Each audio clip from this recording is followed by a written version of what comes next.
Hello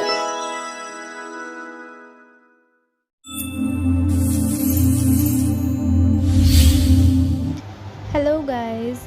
पिछले episode में हमने देखा होंगजो ने इलाज वाले मंत्र का इस्तेमाल कर लिया है।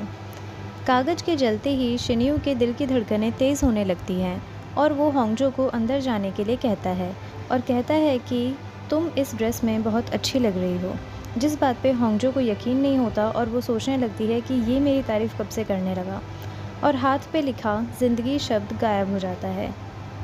होंगजो पूरी रात सोचती रहती है कि काश ये इलाज वाला मंत्र काम कर जाए, जिससे उसे ये पता चल जाए कि प्यार वाला मंत्र भी काम करेगा या नहीं। शिन्यू को एक सपना आता है जिसमें वो एक लड़की को देखता है जो कुछ फूल तोड़ रही होती है। अगली सुबह शिन्यू जल्दी उठ जाता है और वो कहता है मुझे अपनी तबीयत ठीक नहीं लग रही, और वो जाने लगते हैं। वहाँ मिस्टर क्वान होंगजो के बारे में ही सोच रहे होते हैं और होंगजो को कॉल करते हैं। होंगजो को तो खुशी का ठिकाना ही नहीं होता। क्वान से बात करते टाइम होंगजो का बिहेवियर जैसे मानो चेंज ही हो जाता हो। होंगजो बहुत खुश हो जाती है क्योंकि मिस्टर क्वान उसे मिलने के लिए पूछते हैं। होंगजो को लगता है प्यार के मंत्र ने काम करना शुरू कर दिया और शायद इसलिए मिस्टर क्वान उससे मिलना चाहते हैं, और शिन्यू से कहती है कि इलाज वाला मंत्र भी ज़रूर काम करेगा। वहाँ मिस मा आज ऑफिस आ जाती हैं और गोंग से मिलती हैं। होंगजो बिबिम्बाप खाने के लिए एक जगह रुकती है और तभी अचानक शिन्यू भी वहाँ आकर बैठ जाता है, जबकि उसने तो थोड़ी देर पहले मना किया था। उसके बिहेवियर में एक सडन चेंज दिख रहा था, जैसे शिन्यू बदल गया हो। होंगजो मिस्टर क्वान के फ़ोन का वेट कर रही होती है, तभी उनका मैसेज आ जाता है। शिन्यू पूछता है कि उसने क्या भेजा, बताओ मुझे उसने आखिर क्या भेजा, जैसे उसे जेलसी फील हो रही हो।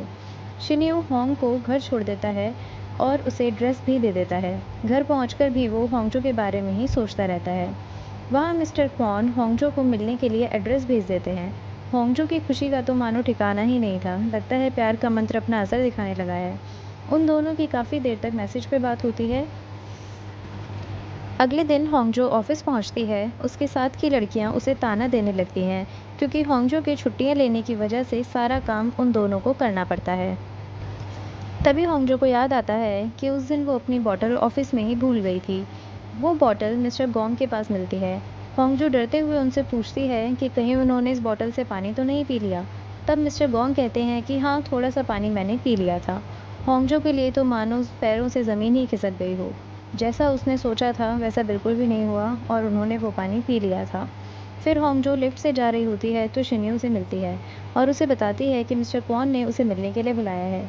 एक्साइटमेंट में होंगजो समझ ही नहीं पाती कि वो शिन्यू के कितना करीब आ चुकी थी, और शिन्यू से कहती है कि अगर प्यार वाला मंत्र असर कर रहा है तो इलाज वाला मंत्र भी ज़रूर करेगा। शिन्यू घर जाता है लेकिन होंगजो के बारे में ही सोचता रहता है। घर पहुंचता है तो नायोन पहले से ही उसका वेट कर रही होती है। वो दोनों घर के अंदर आते हैं। नायोन कहती है तुम अकेले रहते हो यहाँ, आज से मैं भी तुम्हारे साथ ही रहूँगी। जिस पे शिन्यू कहता है इस रिश्ते को यहीं ख़त्म करते हैं, और नायोन को जाने के लिए बोलता है। वो ब्रेकअप की वजह पूछती है तो शिन्यू कुछ भी नहीं बोलता, जिससे नायोन बहुत ज़्यादा हर्ट हो जाती है और उसे छोड़ के चली जाती है। अगले दिन होंगजो की टीम लंच पे जाने का प्लानिंग करने लगते हैं। मिस्टर गोंग के बिहेवियर में काफ़ी चेंज आ गया है। वो पहले उससे रूडली बात करते थे लेकिन अब उनका बिहेवियर काफ़ी पोलाइट हो गया है। होंगजो शिन्यू को कॉल करके तबीयत के बारे में पूछती है। शिन्यू कहता है मैं जानता हूँ मेरी तबीयत तो सिर्फ एक बहाना है, तुम असल में ये जानना चाहती हो कि क्वान जे-ग्योंग पे मंत्र काम कर रहा है या नहीं, और कहता है जब भी उससे मिलो तो गालों को लाल मत होने देना, बहुत बचकानी लगती हो। इस बात पे होंगजो शर्मा जाती है और कहती है मैं जानबूझ के ऐसा नहीं करती। शिन्यू का पीए उसे मेयर के साथ डिनर करने के लिए बोलता है क्योंकि मिस्टर क्वान आज किसी काम से बिजी है। शिन्यू पता करता है कि क्वान कहाँ गया है और वहीं पर पहुँच जाता है। होंगजो आज बहुत ज़्यादा खुश है, मानो वो इसी दिन का बहुत टाइम से वेट कर रही हो। शिन्यू बाहर से दोनों को देख रहा होता है और जेलस फील कर रहा होता है। न जाने ऐसा क्या हुआ, उसे क्यों जेलसी हो रही है उन दोनों से। अंदर आने के लिए जैसे ही वो दरवाज़ा खोलता है तो उसे महसूस होता है उसका सीधा हाथ अब काम करने लगा है। जो कुछ टाइम पहले तक उससे उठता भी नहीं था, आज उस हाथ से उसने दरवाज़ा खोलने की कोशिश करी, यानी इलाज के मंत्र ने काम करना शुरू कर दिया है। लेकिन इस बात से उसे कुछ शक होने लगता है और वो फ़ौरन सीसीटीवी कैमरास चेक करने जाता है। वहाँ जाकर देखता है तो उसके पैरों से मानो ज़मीन ही खिसक जाती है, क्योंकि वहाँ वो कुछ ऐसा देख लेता है जो उसने कभी सोचा भी नहीं होता। सीसीटीवी कैमरास चेक करने लगता है तो उसे पता चलता है होंगजो वहाँ मीटिंग स्टार्ट होने से पहले आई होती है और वो प्यार वाला पानी मिस्टर क्वॉन के ग्लास में डालने लगती है। लेकिन मिस्टर क्वॉन ने ग्लास उठाया ज़रूर था, लेकिन उन्होंने पिया नहीं था, क्योंकि अचानक मेयर ने उन्हें किसी को इंट्रोड्यूस कराने के लिए बोल दिया था। उस दिन शिन्यू का सीधा हाथ काम नहीं कर रहा था, तो उसने अपने लेफ़्ट हैंड से गलती से मिस्टर क्वॉन वाला ग्लास उठा लिया जिसमें प्यार वाला पानी था, और उन्होंने वो पानी पी लिया।